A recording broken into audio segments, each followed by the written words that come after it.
This is Talking Hardcore, the podcast for people who love hardcore history. You study history because it allows us to understand the present and prepare for the future. Yeah, it's like Shakespeare or Greek tragedy.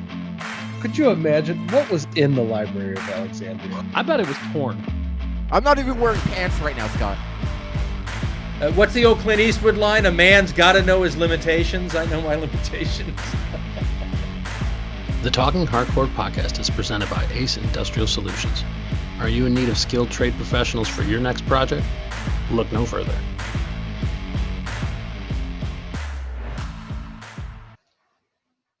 You're listening to Talking Hardcore. I'm George. I'm Scott. And this is Matt. Hey, I'm Matt. Yeah.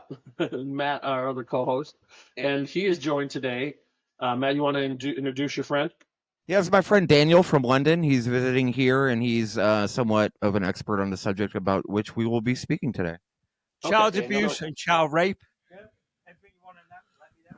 Okay. So today we're talking about Matt's book that he wrote, and I'm going to let him tell us the title and tell us let him tell us about the book and how he got into writing it first before we start asking him questions. Go ahead, Matt. All right, so the book is called Letters from Jett, and Jett is the nickname of Joseph Edward Duncan III, who was an American serial killer and literally a mass murderer. So how I came to this is that I read a lot of history, and I love humans. History is replete with atrocity, and sooner or later, you wonder how people are capable of doing these things to each other. So if you're like me, some people just wonder about the nature of evil. I went right to the source. I always kind of had it bouncing around in my head for a while, just like what I was going to do about this, you know. But then I was listening to this podcast called Timesuck one day, and they did an episode on this guy, and this guy was from up here. He's from Tacoma. He was still alive. He was in prison on death row. He seemed articulate and, you know, intelligent enough and willing to speak, just from what I heard. And he also had a blog, you know, that he published to online through a friend who he wrote letters to. So all of these things added up to accessible and intelligent enough to comment. You know what I mean? Mm-hmm. So I researched the case for a little bit, and I wrote him a letter. You know, hi, my name is Matt Bellah. I'm a writer and true crime enthusiast from Washington State. You know, I have some thoughts about this and that. And you know, I wonder if you'd like to talk to me. And he wrote me back. Immediately, he started challenging my definitions of the word, like judge, like, you know, criminal punishment and this and that and the other thing. So he was not letting me get away with anything right from the beginning. But as soon as I kind of passed his test, he opened up completely, said he trusted me, and just told me anything I wanted to know. The correspondence went over for over a year. I have 13 letters from him. There are gaps in our correspondence that you'll find in the book because at certain times I was having difficulty engaging with this person. And you know, I persevered, and what I got out of it is something that I hope is kind of my work of amateur sociology. My whole deal was why was what you wanted more important than another person's life? Because I think in the if you're not watching the video, 1 second, Daniel, Matt's friend, is holding up a copy of the book that you can get on Amazon. And it's also available as a Kindle book. Matt self-published it, and it's a very interesting read. Thanks for holding that up, Daniel. Go ahead, Matt. Jump back. And so my whole deal was why, because I think that in the why is the how of how we'll stop this from happening again. A lot of people just say take them out and execute them. I get that. I don't think it's helpful. I think that we need to be able to examine people who commit such horrible deeds and, you know, figure out why it happens in our society, in our biology, in our psychology, so that we can help to stop these things from happening. And I engaged with it sickeningly for over a year. I got what I could out of him, and then eventually he got brain cancer and died prior to his execution. So at that point, I did publish our correspondence with commentary. I'm not a professional sociologist. I just did what I could, and I put it out there. I attached my name to this case. I made the conscious decision to do that at a certain point, knowing everything that would come with it. There's victims' families, there's victims, there's a lot of stuff attached to this, okay? And I decided it's of moral importance to me and just generally to do so. So now I get emails from all over the world. One of these was this gentleman right here. He's a brilliant artist. He's a screenwriter. He's a very intelligent and compassionate person in his own right. And he contacted me with, something he was doing on the subject that we're kind of remaining aloof about right now. But we began correspondence by email and then eventually phone calls. And then the phone calls led into everyday conversations. Everyday conversations led into, participation. And he just visited America. He came here last week, and we embarked on a journey of like a pilgrimage of just all these locations associated with this case, so we could put our hands on the fact-finding mission or something. Because kind of, we put our hands on the ground. We smelled the air. We felt the emotions. We took it very seriously, and we just got back from that. So we put in the work on that. So if anybody wants to know more about this case first, before they listen further in this podcast, there'll be a link in the description to Matt's book, and also a link in the description to the Timesuck podcast that Matt initially found, or where Matt initially found about Mr. Duncan. I'll provide you with those. And can I say that all the proceeds from my book and the other, so he wrote Death Row Journals, 600 pages worth, that the FBI allowed to remain online because they were an insight into the mind of a sociopath, okay, a psychopath. He asked me to publish those, and I actually did. Okay, and I did that for that reason. I believe they are of sociological importance. I believe they're helpful in understanding this kind of thing, and I can defend that morally. So all the proceeds. Not glorifying it. That's the important thing. Correct. Nothing in this book was glorifying anything he did. Correct. And the same thing with what you're doing at this. And all the proceeds from these books, the journals, and my personal one, goes to the GoFundMe account of his final surviving victim. So I take no money from this. It's not my story. It's not my suffering. It's not my money. It's just something I believe should be out there, hopefully to be helpful. Sure. That's very good of you, Matt. That's a good idea. Like, you have it, if you can, while he was alive, tap into that resource to try to understand, even if as much as he understands himself. Correct. I know, okay. Do you want us to start asking questions now, Matt, or do you want to talk a little more? Well, you just finished the book today. We can just go with the book for right now. So what you just finished the book today. What were your questions, man? Well, okay. So my thoughts were, first, we have to ask the obvious question. How hard was it to talk to somebody that committed and doesn't even deny committing absolute heinous acts of evil? Right? It's not like you talk to somebody who stole $50,000. Right.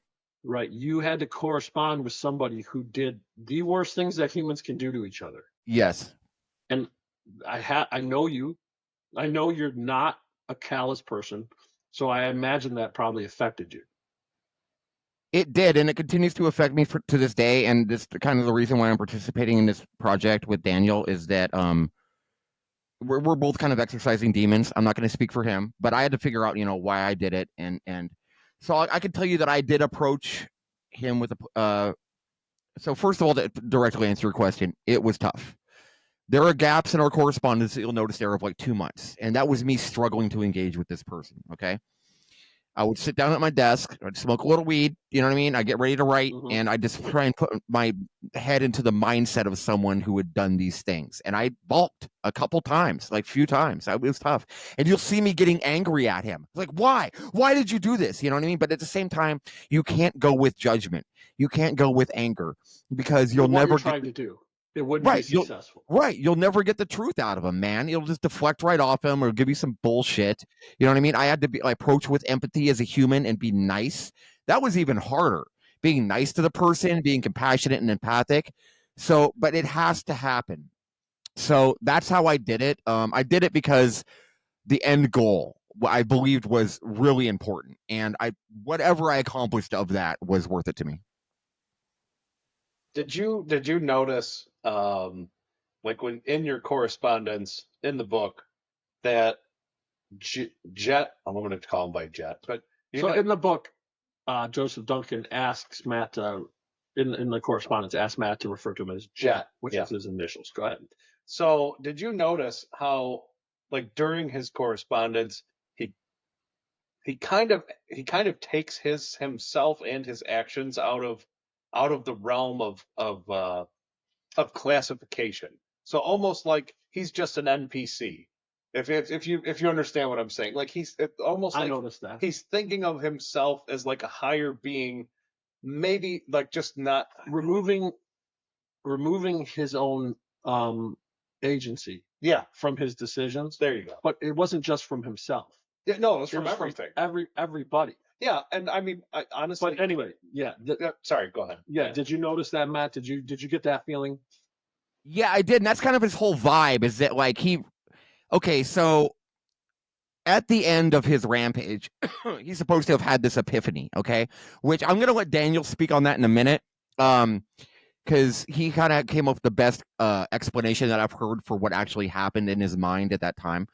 But he started thinking started speaking of his crimes in terms of like symbology. Okay, now a lot of this is basically removing culpability from the person, into symbolism of what his actions meant. Okay, I'm not going to go too fine into a detail, but there's like one book he recommended to me was Dying for the Gods, which is about human sacrifice. You know what I mean, and stuff like that.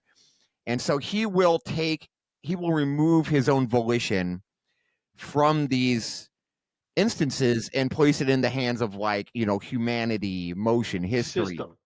Yes, he was very big on the system, and so what you said earlier about as much as he understood himself, figuring out when he was bullshitting himself was just as important as when he was telling the truth. Right. Yeah. Right. Because if you came away from that just assuming that he believing everything that he said, you would have a very different opinion. But I think that maybe he believes himself, that he believed he understood himself. But I think most people think they understand themselves, and a lot of people don't.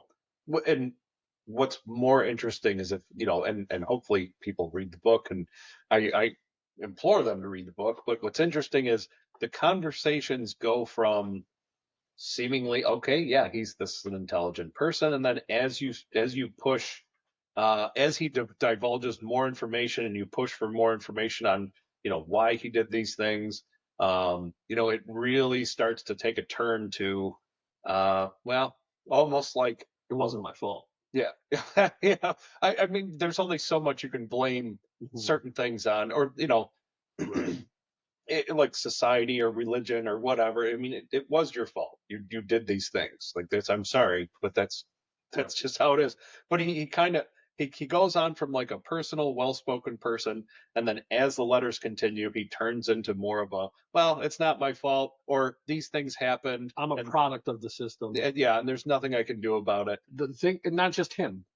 His argument, he doesn't ever explicitly say, I am a product of what happened to me. He says all humans are a product of what happened to them. Yeah. Which is one thought. But let's talk about Daniel. You wanted to have Daniel talk about the epiphany. So do you want to give us a little bit of the background before? Yeah, I'll set it up and then I'll switch it over. Okay. Okay, so let's actually, unfortunately, get into some details here. So he had kidnapped a boy and a girl, ages 9 and 8, and brought them out to this campsite in the Lobo National Forest, murdering their family. Yeah, so here's yeah. So here's what he did. So he got. Well, I'll back up. I'll give a concise overview. So Joseph Edward Duncan was a troubled youth who committed violent sex crimes as an adolescent. Okay. He was finally placed in a place called Dislin's Boys Ranch. You can imagine there. If you just Google that nowadays, it's all about like sexual abuse going on there. Nothing really. He relates one story of what happened there, and it wasn't as horrible as you'd think, but it's still not a good place to be. Then he got out. He was 16 years old. He broke into a neighbor's house, stole a pistol. kidnapped a 14-year-old boy, took him out to the woods, and forced a sex act upon him, and performance of violence on him. Was convicted for that, sentenced to 20 years in prison, suspended, and they put him through the Sexual Psychopath Treatment Center program at Western State Mental Hospital. Okay, so we visited Western State the other day. We just went there and kind of checked out the vibe. And we went to Dislin's Boys Ranch, too, to see what it was like. So he was in that program. It was run by patients. So you had sex offenders monitoring and treating sex offenders. The mission statement for this place, for that program, is online. You can read it. And I brought it to my friend's mom, who is a clinical therapist, who, like, if a police officer discharges his weapon in the line of duty and shoots somebody, she's the person they have to go talk to. You know what I mean? She is a legit psychotherapist. And she said, that is abhorrent. I can't believe that this place was run like this. What were they thinking? So that's where he was at. Now, according to Duncan, the head of that program, a guy named Gary Shepard, who was a convicted sex offender, came on to his mom and he said, get me out of this program. I don't want to be here anymore. You know what I mean? So they violated him. And in fact, Duncan, towards the end of his life, was asking me to search like library records, you know, old microfilm and stuff about this guy, because he was like murdered by one of his victims eventually. So that's the kind of place that he was put into at 16 years old to be treated for his condition. So he violated out of that. His prison sentence was instituted. He went to prison for 17 years. He was young, he was abused, and he came out of that place a weapon of rage. Okay. And he was absolutely bent on wreaking revenge against society. Okay. So there's different perspectives on this. He thinks they were bouncing him around because they hated him and preventing his release. But another author wrote this book called Voices from Death Row, who briefly interviewed him. And she seems to have some kind of insider information that the people who were in charge of his freedom knew how dangerous he was and were trying to prevent his release for as long as possible. Okay. So there's two different perspectives. That it means his revenge on society is bullshit. So when he gets out, he's angry. He's trying to live a normal life. He goes to get his computer science degree, whatever. He ends up North Seattle. He's plugged into the gay scene because he became a prison prostitute named Jazzy Jett. And he had this prison husband named Big Gay Al, who was like extorting money from him, all this kind of stuff. Very twisted mindset. Okay, so he gets out, he's plugged into the gay scene, he's doing transvestite stuff. He's in North Seattle. He sees these two girls walking across the street from a motel. He abducts them. Okay, that's his first victims. Next was a boy named Anthony Martinez that was in Beaumont, California. Okay, it's a very tragic story. I'm not diminishing these at all. I just don't want to dig into them too much. Yeah, we're okay, not, right. We're not diminishing the terrible crimes by not going into detail. We just don't want everybody to be turning this off because it's so terrible. Yeah, right. I'll make it even worse. No, don't make it worse. Don't make it worse, Daniel. So after that, he gets violated for his parole. He gets violated for his parole because he's around his family. He's around weed. He's around firearms. You know, whatever. He has his own side of the story. He knows he's going back to prison. He actually got busted, you know what I mean, for some actions he took with two boys in Minneapolis, walking up to them in a playground with a video camera. And so he had made a friend in the gay scene who bailed him out, wrote him a check for like thousands of dollars, okay, like several $1,000s to hire an attorney. He took that money. He rented a 2005 Jeep Grand Cherokee, and he just went on the lam. He got a GPS unit. He started cruising around the country looking for places where he could abduct children. He just like, bink, there's one, bink, there's one. And then eventually he's driving west on the 90 highway into Coeur d'Alene, Idaho. Okay, he sees these kids in the front yard. He's like, bink, okay. We went there. It's right by the Wolf Lodge campground. It's totally isolated. It's way outside of town. Okay, he then, according to his journals, he went up in this heavily wooded hill. We found that. It's right across the highway. We sat there and looked at where he watched them overnight, and the story is a few days, but he says like overnight. He had a night vision monocular, okay, so he's watching them. He went down at night, tested their door to open, you know, all that kind of stuff, dogs, all that kind of stuff. He had a sawed-off shotgun. And then he goes in there. He holds the woman at gunpoint. Yes, it's a house. Lives near the campground. Correct, yeah. He has a shotgun, wakes the woman up. He says, go get your husband. They had guns in every room of the house. This is not the house you want to break into, but he got the drop on him. He went in there, woman, okay, go get your husband. Okay, tie him up with these zip ties, bring him downstairs. Okay, hey, bring the kids downstairs. Okay, now there's the oldest boy there was 13 years old. His name was Slade Groney.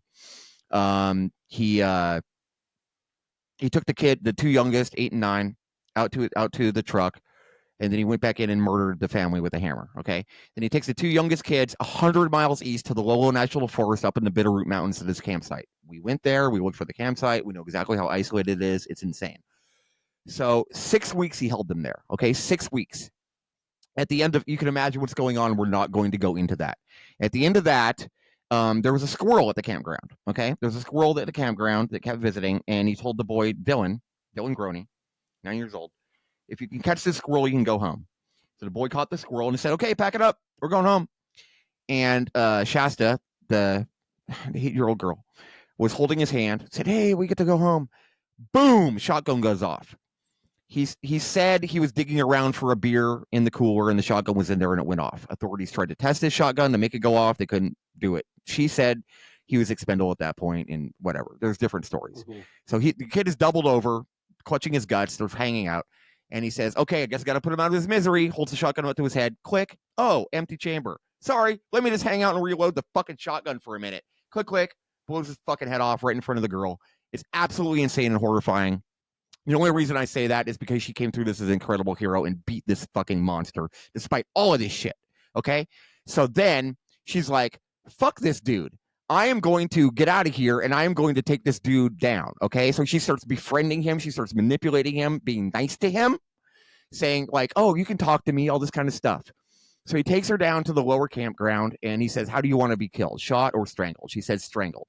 Give her an extra minute. He puts a rope around her neck. He starts to choke her out. She says, "Don't kill me, Jett." Boom. He has his epiphany. Okay. In that moment, his mind broke. He saw through all the bullshit, according to him, of all his life, all his anger, all his revenge against society. And he saw that he was, wrong. So he brought her down the mountain, blubbering, "It's not about me anymore. It's not about me anymore." He takes her down to town into Coeur d'Alene. To first they get gas at a place called Kellogg, Idaho, which is on the border, and they're caught on security camera there.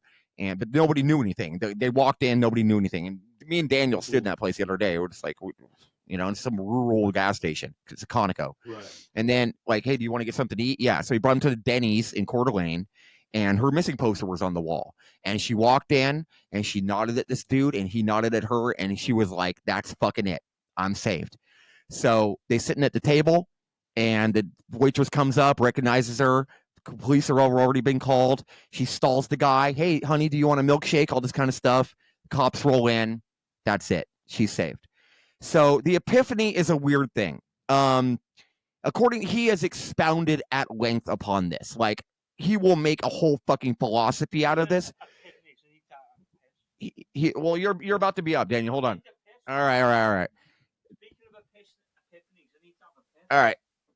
So he will make a whole philosophy out of this epiphany of his. But Daniel thinks that in that moment he literally had a psychotic break. And I think that's the best explanation of it. He was so messed up in his life. He was so filled with rage, rightfully so. 17 years in prison, being abused there. He'd been forced to be a prison prostitute. He developed this whole other persona. He had a very much hatred of authority. He had all this religious stuff from his upbringing built into his motivations. That, like, at the end of it, he just saw through things clearly as a human, and it was all because of the actions of this one little girl. Well, yeah, go ahead. Sorry. Yeah, go ahead. No, you go ahead, Matt.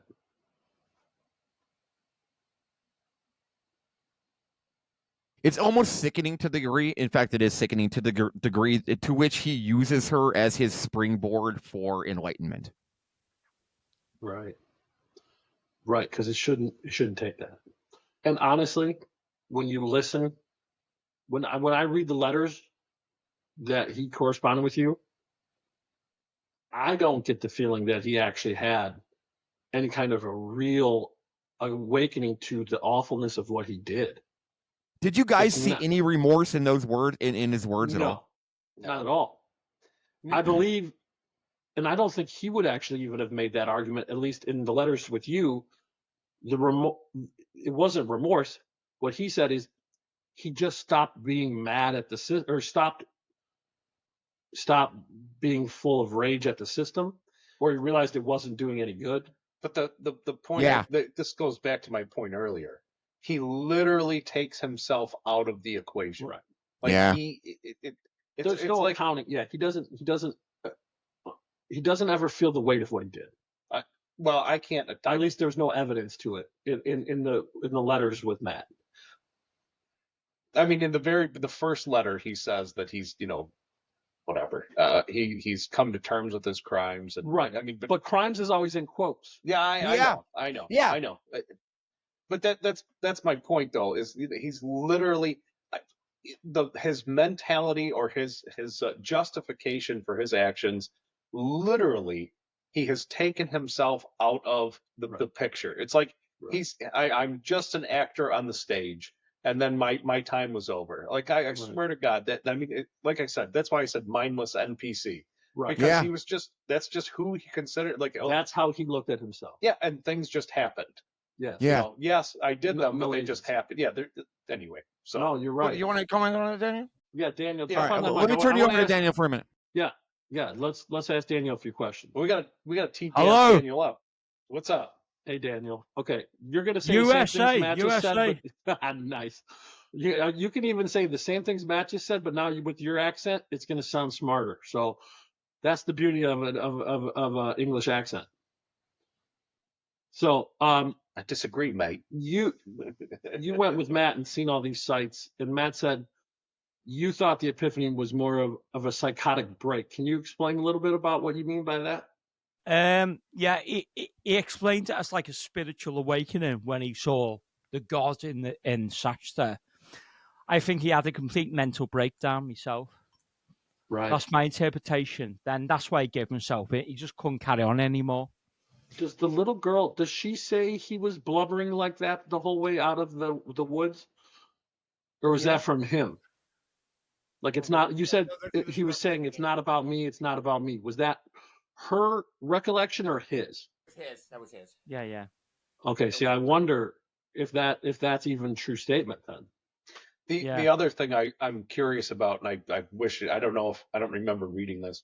I wonder if he saw maybe like a flashback to something he said to somebody that, while he was being abused or whatever, that he saw that this girl just kind of, something just clicked.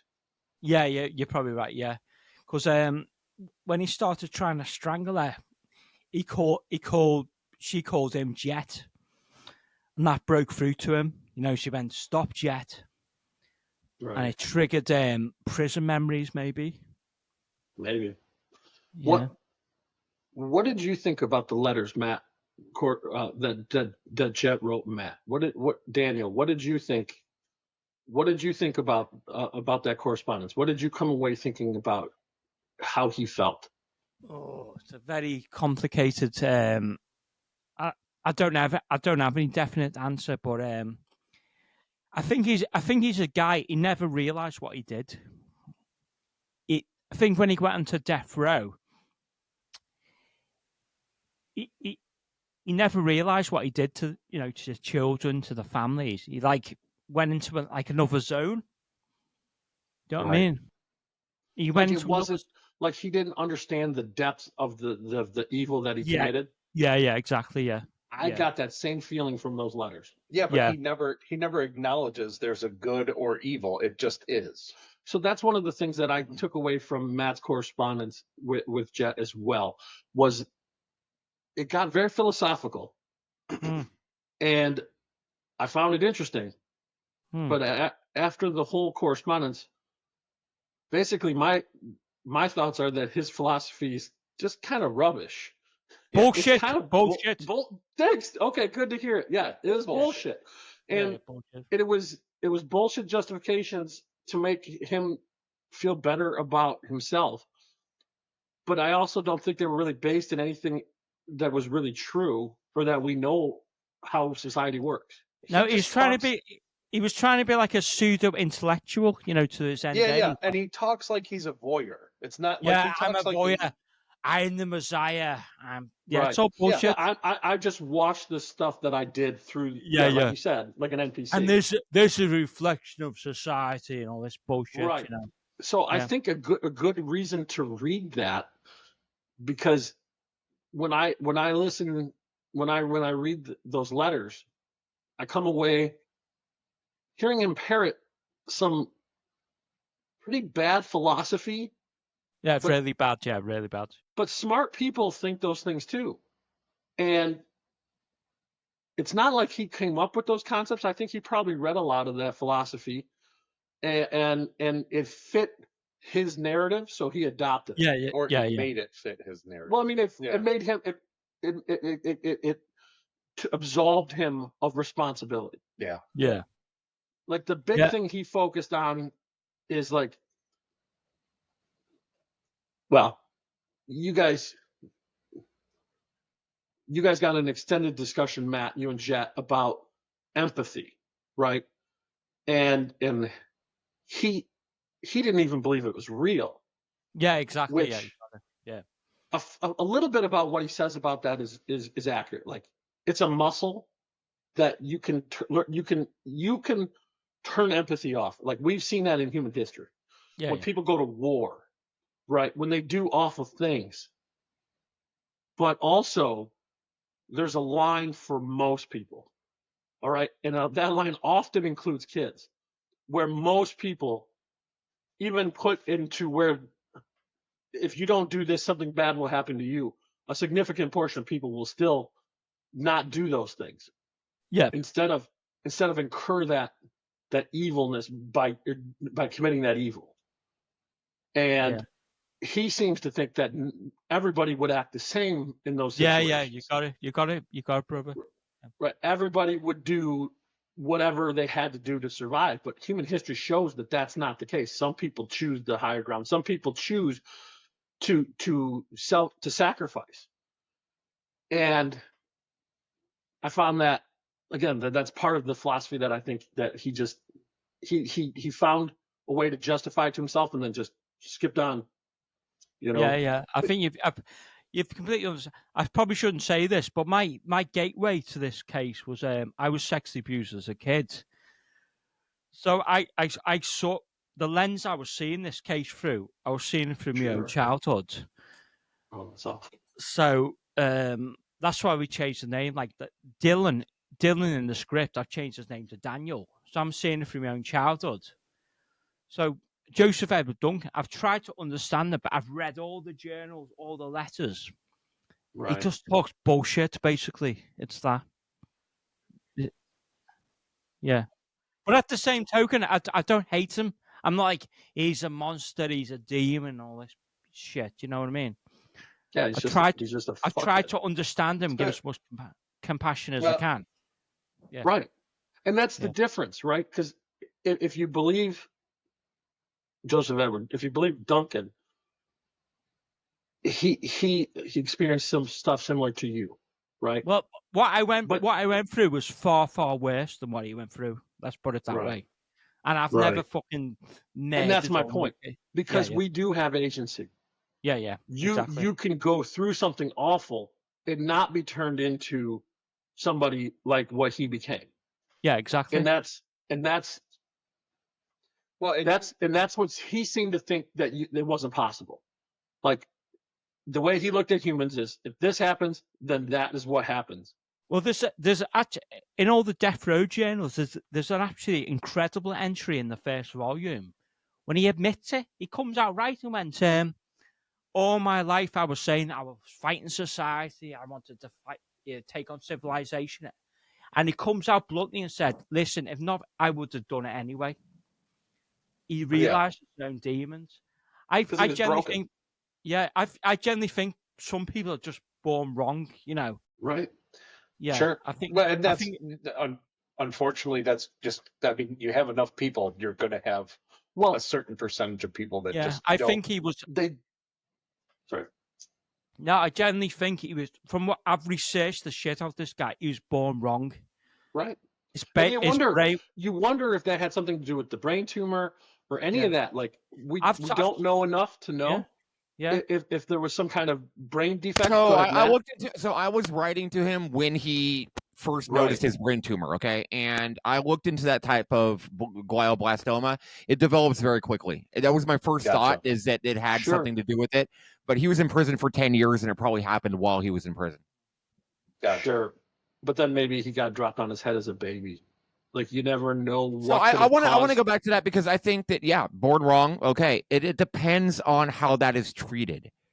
Was he treated appropriately for his condition as an adolescent?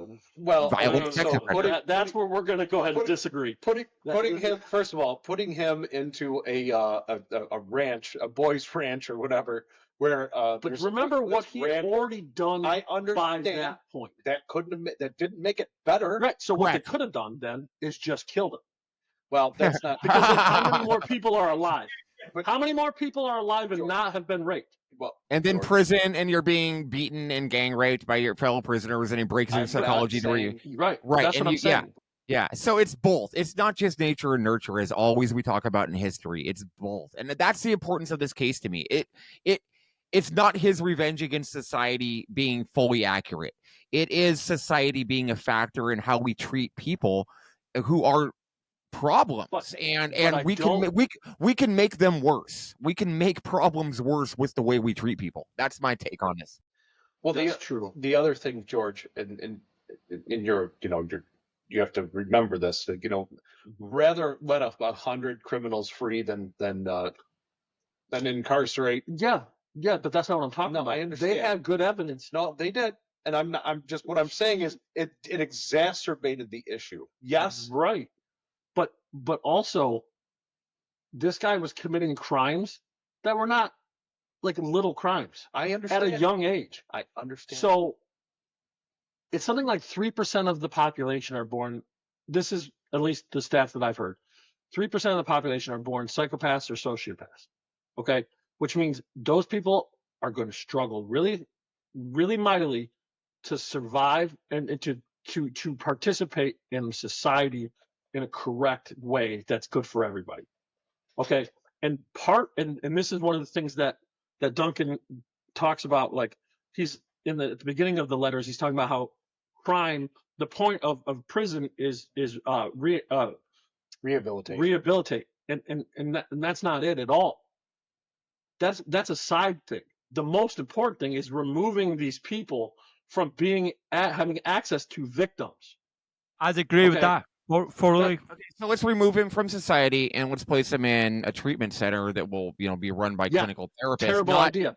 Not run by other sex offenders. But right? Realistically, the wrong thing was not to remove him from society. Of course, it was the program at the time. Yeah, it was the program at the time. And that was probably and because of that, somebody who thought they were bleeding heart doing the right thing. Correct. Who's better to understand sexual abuse victims? A very aberrant program. A very aberrant program from which he was violated into prison, which further, let's call it, radicalized him. You know what I mean? And when he got out the other side, he was a weapon of rage. But you know he what I mean? might have been that same. I argue, dude, if you're 16 and you're raping a guy at gunpoint, you're probably already the monster.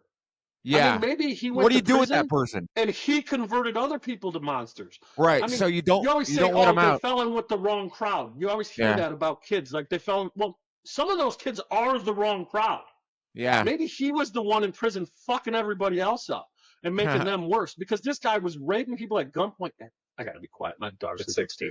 At 16 years old? That's not like consent was a little squishy. No, nobody thinks of that. Nobody thinks of that. That's a very abnormal way of achieving your desires. It is. The point. But I'm not arguing. I know you're not. But the point is, this guy, maybe the system made him worse, or maybe he was already just jacked up, and I think it's both. I think he was jacked up, and the system made him worse. Maybe we'll never know because there's no control. right? We don't have another version of him that we can do real studies on. And that's the problem with sociology as a science and in general, is it's hard because there is no control for anyone. Interesting. Yeah. Well, and most people want to just execute these people anyways and not even talk to them, which is the struggle I went through to try and gain something out of it. And I think you should talk to him and then kill him. But back to your point. Well, one thing that you said, George. But I'm kind of serious. When you talk about if there's agency and you've said this before. One second, let Matt finish his thought, then you can do it. Because if there's no hope for the person, you got to put a mad dog down, right? Well, that's right. If you've had opportunity after opportunity, then at some point. But at what point? At what point was the final opportunity? That should have been when he was 17. Right. There's a good point. I want to go back to something that Daniel said. How many more people are alive? I want to go back to Scott wanted to. Absolutely. Then we'll jump back to you. But back to your point on agency, George, and you can, as a person, you have a choice to, follow the wrong path, or be somebody different despite or in spite of your circumstances 100%. or what you've been through. 100%. So that's all I wanted to throw in there. You're right, and that's what in these letters comes through that he did not believe. No, he had every opportunity, separated from his crimes, separated from the influences that made him supposedly who he was, past his so-called epiphany. You're right, Scott.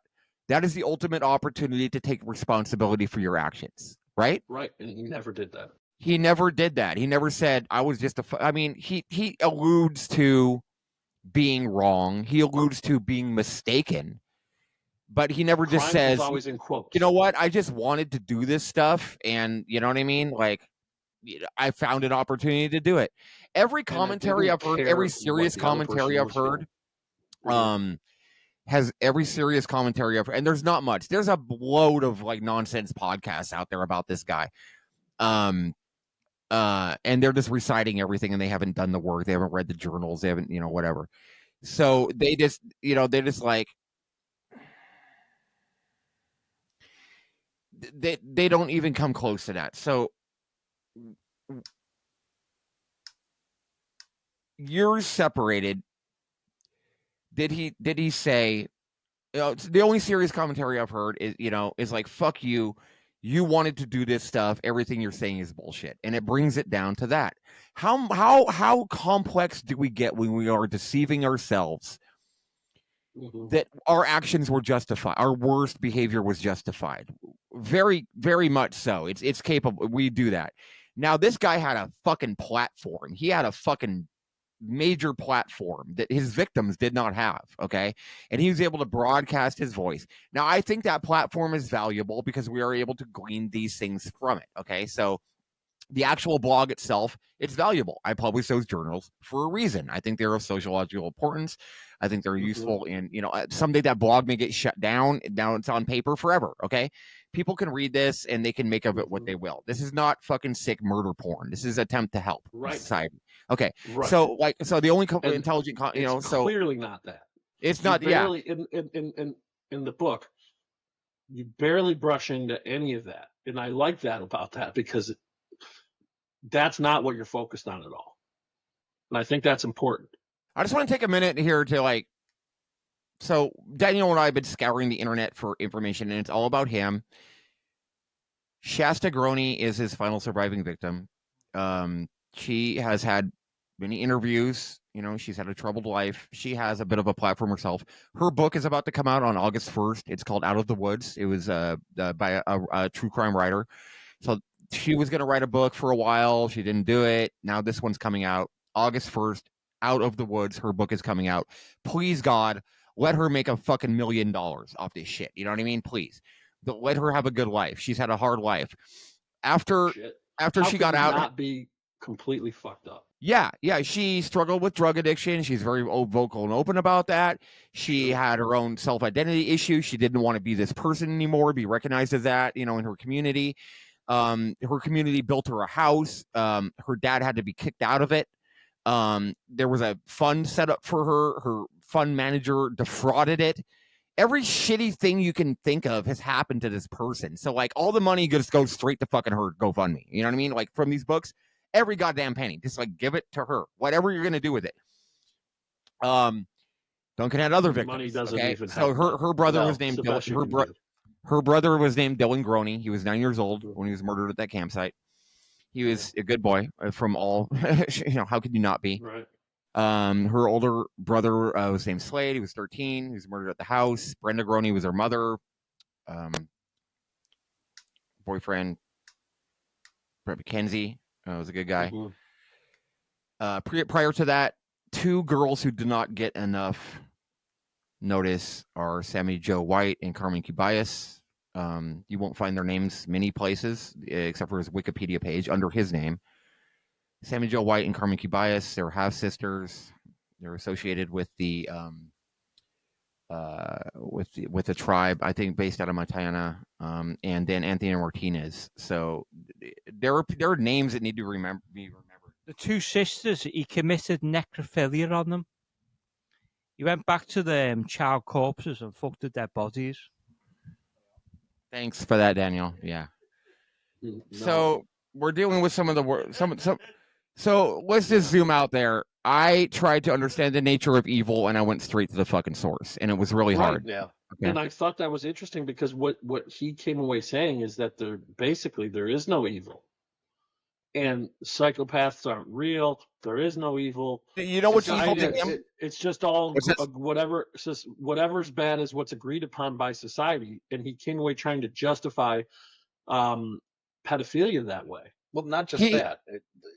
Once again, it just happened. It just is. Right. But then you get past that, and he does make arguments.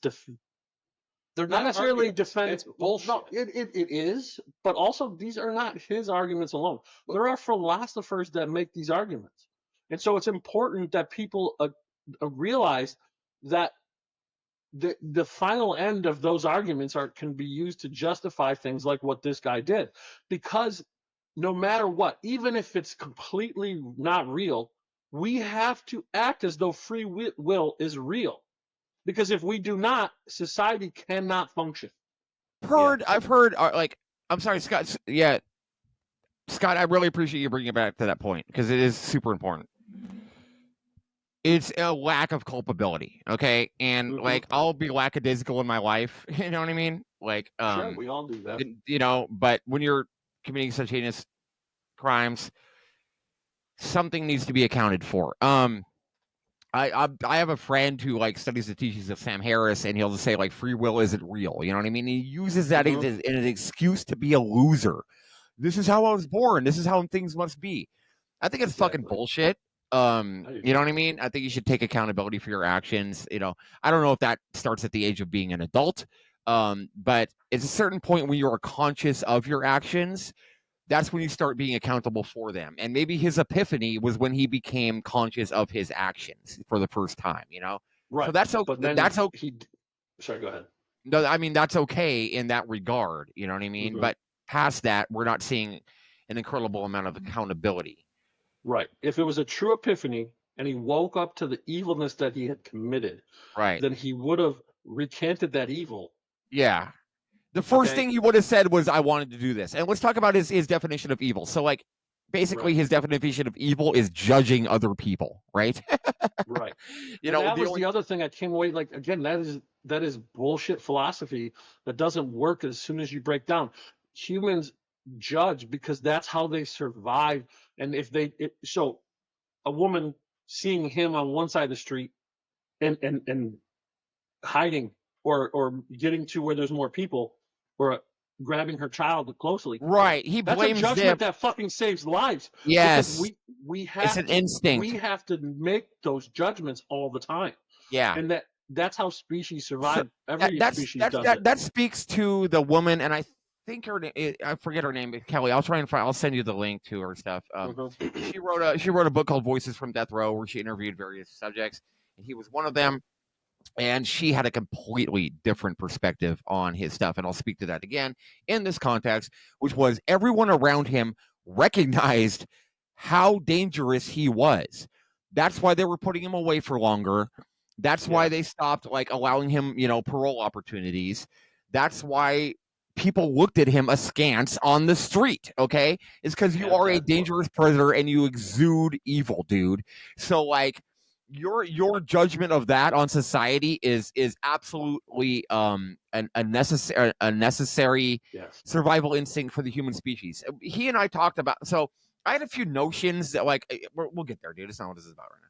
So I had a few notions about things that I wanted to address with him. Empathy was one of them. So like there's this book called Do Androids Dream of Electric Sheep? It's by Philip K. Dick. That was turned into Blade Runner. Okay, so in that there are replicants and they don't feel empathy, and that's the way you identify them in society. Because they pass off so well as humans that there's the Voight-Kampff test, and you can tell if they have empathy for like a living creature. And you're a replicant because you don't feel empathy. I kind of always got the vibe that was like a metric or an analogy for serial killers, because that sort of analysis of serial killers was being developed around the time that he wrote that. Okay, it was the first days of like the FBI behavioral analysis unit and all that kind of stuff.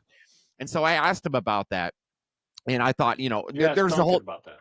Yeah. There's this whole thing where like serial killers don't feel empathy. So I asked him directly about that, and his explanation for that was, it's not that there is a lack of empathy from birth, it's that it's beaten out of you. And you know what I mean? And because that was interesting to me, and there's factors to that which you discussed. I found that interesting too, and I was going to bring that up. I'm glad you did. I thought what he was saying about that had a ring of truth. Okay, that empathy is something you can choose to ignore, and basically what he's saying is that it's either you had a life where you never really learned how to use that or what was the value of it. Right. But I also think that, and he used that as to say, well, that's why psychopathy and sociopathy is not a real condition. But I think that's exactly what makes him a psychopath. Yeah, the ability, like, sure, humans can turn off empathy, like when they go to war, okay? And they do heinous things in the fog of war. But what he was doing was very much not that. It was planned, It was methodical, it was intentional. And it was the worst things that you can do to somebody. It was 100% premeditated. Yeah. And not only that, like premeditated and consciously doing the worst things you can do to somebody. Yeah. Right. As my friend Daniel has illustrated. To cause the most possible damage to another person. So if you really could, if you're ignoring your empathy that much, then that's just as functional as not having it. So what does it matter if his definition is, psychopaths? That's a good point. Have empathy or don't listen or beat it down, and it's not a strong reflex. Yeah, you're splitting hairs. It comes back on a loop. You're right. Yeah, totally. Right. It's another just thing. Hairs, then. Another thing was like cold-blooded killer versus So one thing I learned from those letters was that murder is not cold-blooded. It's very much an act of emotion. Okay, so there's anger behind it. What is the cause of the anger? We see a news story. It's a killer. Okay, that guy's a cold-blooded killer. He had no emotions. Okay, that's not true. Move back a step. Work back a step. Work back a step. What caused him to do that? There's influences. There's things there. I can go through this guy's life and I can tell you what caused him to be so angry. To a certain point. At a certain point, he was detached. Okay. Another was that I studied serial killers and stuff like that, and like one is that it was all the murders were really more a byproduct of the sex. Like there was a type of sex that they wanted or needed, and they couldn't get it, whether it was with a specific type of woman, whether they were unattractive, as the man was unattractive, he couldn't get a hot chick, or they had a very specific fetish for a type of girl, like Ted Bundy with the parted hair, all that kind of stuff, or that it was children, unfortunately. And so they couldn't get it, and so they had to get that sex, and then they killed them as a byproduct of it. I expressed that to him, and I believe this is in the letters book, and he said straight up, "No, dude, you're wrong. In fact, that's gross. You're smarter than that. Come on. It's about control." And so what I really learned from that is that humans have a baseline of control. And the more we are denied that, the more we will compensate to make up for it. Well, I think I that think can this be. dude lost a lot of control in his life. Well, yeah, but he was doing shit before that. He was taking control of people before that, right? So what happened before that with his family? He lost control because he was already doing evil shit. Yeah, Like, that's the you're right. important thing to remember. Yeah, his control, his agency as a citizen was taken away from him by the authorities because they recognize his aberrant behavior, right? And so here's his what I would anger say, at Matt. that, his anger at that is absolutely bullshit, right? Okay, what I think is that the truth is always a little bit of both. Okay, I'm sure there are killers where that's all it is. Serial killers where it's about control and it's about fear and that. And then I'm sure there are plenty that it is about their weird perversions. Okay, and I don't think that there's they're all the same. It doesn't work like that. There's a lot of variation, and so I do think you're right that it's broken people who have sometimes these broken people who have these desires and can't figure out a way to fulfill them, and they care more about their desires than other people's rights. And that's the difference, right? And that's the thing that he was talking about when you were talking about child sex crimes. Okay, and he was making repeatedly in your letters. It talks about how there's societies where it's not looked down upon to have adult child sexual relationships, and you're like, okay, dude, that's true, but that's what makes our society better. Okay, because that is frowned upon, and it is bad, and it is stigmatized. So I make a clear point in my. So I just want to be clear about something. In this book, I was very much leaning into his perspective because I wanted to get as much as possible out of him. Okay, and the commentary is where my truth comes out, where I say, okay, here's what he said, here's what I said, here's what he said in response, and check this out. Here's what I fucking think about it. You know what I mean? So I do know people who are adult women nowadays who are victims of child sexual abuse, and it has fucked up their lives, dude. They're alcoholic. They have fucking, serious relationship issues. There's no normalcy after that. And I try, played into his like, oh, it's a psychological thing with our culture, but it's really not fucking good. Okay. Yeah, Scott? And here's why I'm going to call bullshit on that. Not on what Matt said. No, not on you. Not on what you. Right. On what Jett was saying about religions and societies. And if that's what he wanted, why would he do it where it's illegal instead of going somewhere move to Europe, bitch. Move to fucking Thailand. Yeah. Whatever. No. I mean, no, seriously. Go to Afghanistan. Yeah. Whatever. Why are you doing it here then? Why are you doing it here? Yeah. That's why it's bullshit. It has nothing because to do he wanted to hurt legality. Society, because children are the most vulnerable portion of society, part of society, and he wanted to hurt Americans. And predators need prey. Yeah, that's another thing about that's another thing about serial killers is like I think there's a certain fascination with them. So there are people peripheral to this, okay, who are women, and that's a whole other aspect to it. The women who write the serial killers. And I'm not sure this is why it is, but I think that we all study history, biology, evolutionary, science, all that kind of stuff. And so it's like, are serial killers the predators of the human race? For every organism, a predator develops. This is the law of the ocean. Are serial killers like that? Is that why we're kind of so fascinated with them? I don't know. Well, humans are the predators of humans in general. Yeah. Rapists are the predators. I mean, other tribes are the predators. That because we ascended to the top of the food chain, the only thing that can really threaten us anymore, except for rare circumstances, is us. So you're right, and there's a fascination. I think women often have a fascination and write letters and get engaged to serial killers because while they are really dangerous dudes, they are in jail, so they are not dangerous anymore. So they have that threatening feel to them while also being tamed. And they're not threatening to them. Right, and they're tamed. Yeah. They're in jail. As long as as that's what Jett said. Jett kept talking about his fiance, in the letters. And it's just like, who, why, what? They're lonely women who then now get to have a bad boy without having the danger because they're in jail.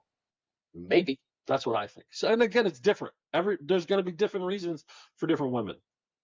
All right, Daniel, you want to say something? Put Daniel. Yeah, back on the he mic. does. I just want to. I remember the name of the tribe from which one of the house sisters, Sammy Jo White and Carmen Bias, came from. They're the Gross Ventry tribe. They're out of Montana. And the way I found out some information about them was by reading a local news story wherein the tribe held a memorial for them. This is very powerful stuff. Just to be clear, we're all here for the victims. And the reason that Daniel is coming from this, I would never speak for him, but he's been vocal about it. His approach to this struck me deeply from moment one of his correspondence. If fucking Hollywood came knocking and said, "Hey, man, you want to be the expert on Joseph Edward Duncan for a movie?" I would have told them to fuck off because it would have been gross. Okay, and it would just not have understood. But you can't make that. You couldn't make that movie, and you don't want to Right. make that. No, when we're not Sorry. making that movie, we are not making that movie. We're not showing child abuse. We're not doing anything like Right. that. We are attempting to express the profundity of this situation, and we're leaning into the mystery. You know what I mean? There is something profound that happened out there, and a little girl beat a monster. Her name is Shasta Garoni, and every fucking penny of these journals and these books goes to her GoFundMe. Yeah, right.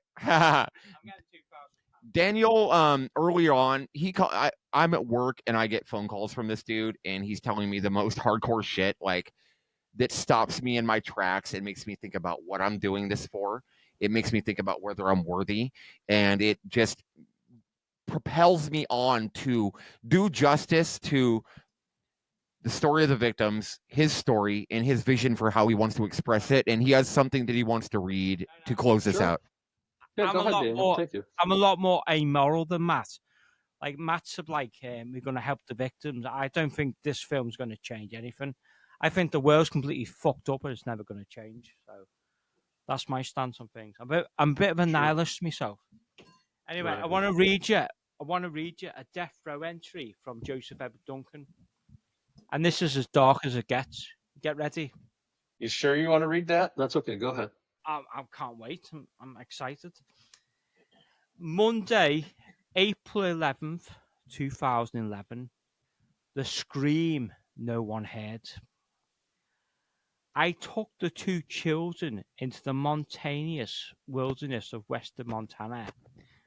I had killed an entire family, a man, woman, and teenage boy, just so I could kidnap these two, a boy and a girl, aged 9 and 8, to rape and molest at my own leisure.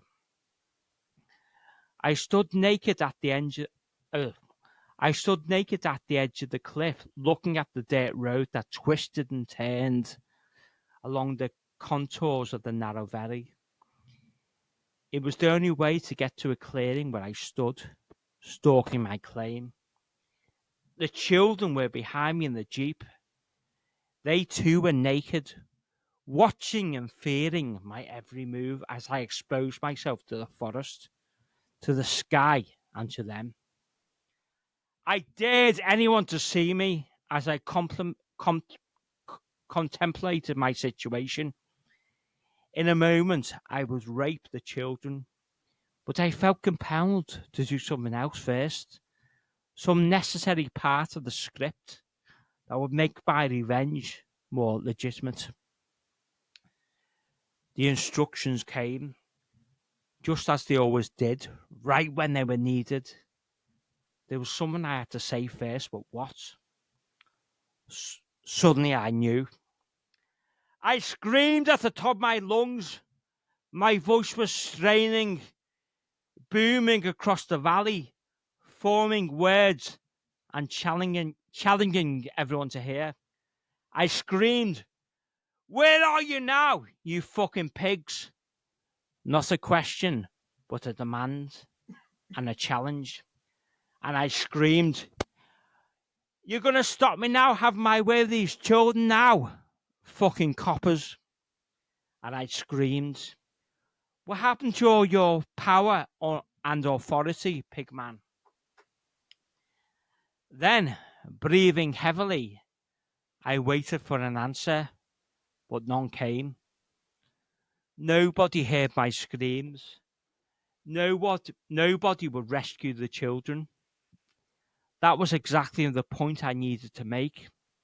It was a symbolic formality that in my mind would justify what I was about to do to the children. I turned around and walked back to the Jeep. I looked at the naked children, my prize. I saw their questioning terror in their eyes, and I imagined I could smell their smouldering fear in their hearts. For a moment, I wanted to cry, but I laughed instead. I laughed so as not to cry. I then pronounced their sentence. I'm going to rape you, I said, and no one's going to save you, and no one's going to hear you if you scream.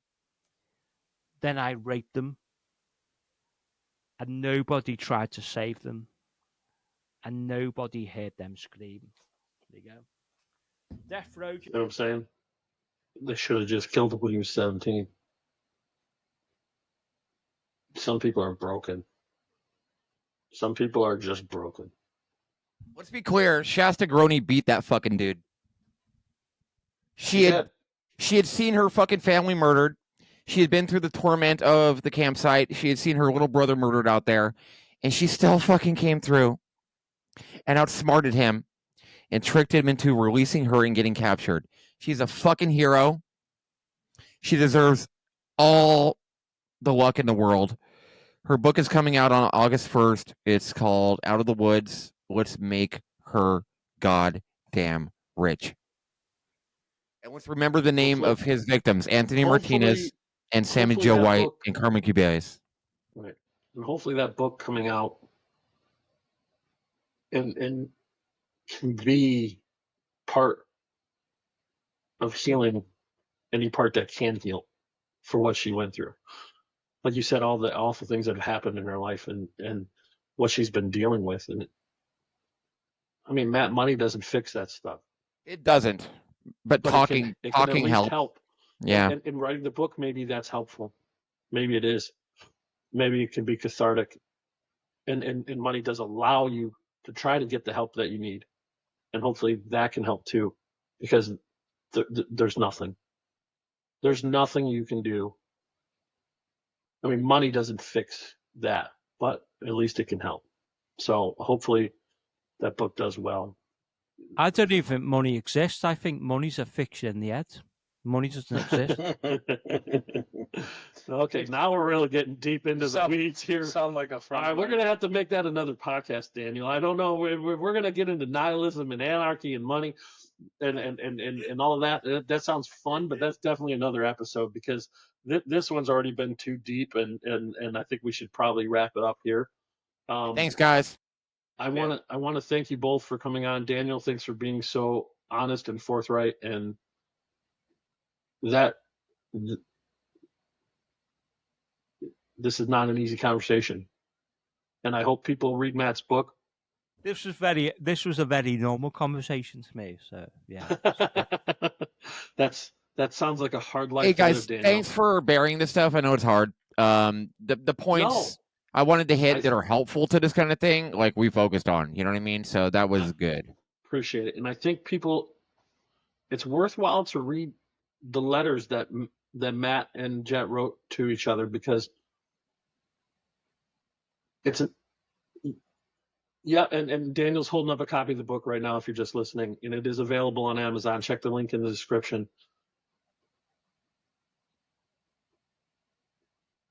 I don't think you're going to come away from that. I hope you don't come away from that thinking how intellectually smart Duncan was, because I don't think he wasn't. He was. I think he was a monster that learned enough pseudopsychology to justify to himself what he did.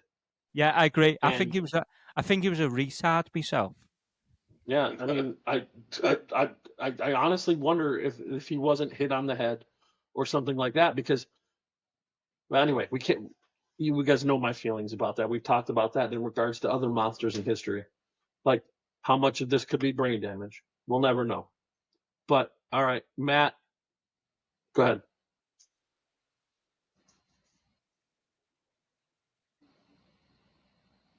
Sure. Yeah. There are monsters.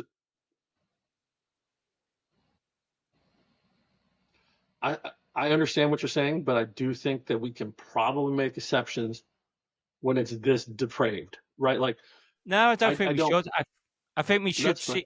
try and find the fellow humanity, even from the worst Sure. of the worst. Which this Yeah, and that's why Matt did what he this did, and guy I was think a that's complete good. This guy was a dickhead. He was a complete Yeah. dickhead. But Yeah. I can feel that the humanity. Yeah. We don't need to What he change was eminently human. Like humans Yeah. have that in us. Yeah. And it's important. That's why reading this is good to see, like, Yeah. and knowing these stories, because we all have that in us. And so when I say monster, I don't mean it in a way that makes it less human, because the monsters at night that should scare humans are other humans. We're not scared of we're not scared of bears. We're not scared of wolves. Yeah. Well, anymore. Yeah, the monsters under the bed are other humans, and that's in everybody, but also not this fucked up. Hey guys, just in closing, is it okay if I put a link to Shasta's GoFundMe in the episode description? Please, Please, cool. You send it to me. I'll load it in there, Matt. When we do that, Alright. that's great. Check the Alright, description for that. let's do what we can, and thank you, gentlemen. Yeah, I mean, yeah. All right. Thanks, everybody. I know this was not our usual history conversation, but this is part of history. If there's anybody even listening at this point. I'm sure there are. I'm sure there are. Do you realize that true crime podcasts are the number one podcast? Well, then people. I've got at least 10 people. I've got at least 10 people in the UK going to tune into this. Nice. So the Hey, audience we're is gonna doubling our spread. listenership. All right, guys. Thanks for jumping on. Okay, next episode's gonna be something fun, I promise. All right, guys. Yeah. Thanks for joining us. Have a good night.